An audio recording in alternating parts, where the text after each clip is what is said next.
Sebelum tu memang kita dah pergi jumpa 2-3 kontraktor yang lain, tapi kita tak booking pun, tak mau rumah petak kosong aja. Last sekali paling mantap sekali lah kat Ali Bina ni.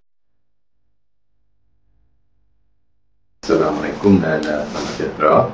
Nama saya Zulful Fazli bin Hassan, yang ni wife saya Azwani binti Muhammad Yusof. Kami owner rumah yang dibuat oleh Ali Bina ni lah, dekat Pematang Binjai, Penaga.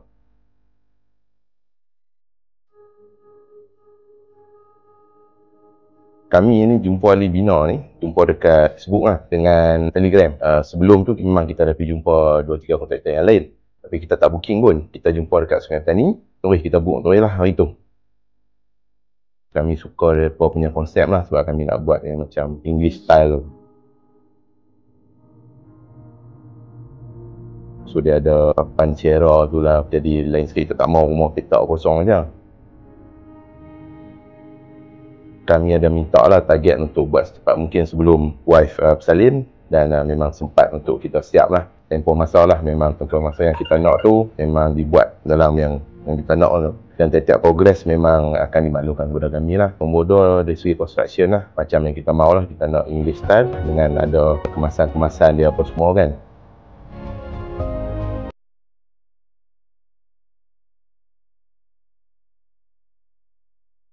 Last sekali saya rasa yang paling mantap sekali lah kat Ali Bina ni, dia punya consultation. Kita pun tak bisa buat rumah, jadi kita tanya lah. Kita tanya nak buat macam mana, apa benda kan, design rumah apa semua. Dan saya rasa setiap benda yang kita tanya memang kami satisfied lah, penyelesaian lah daripada pihak Ali Bina.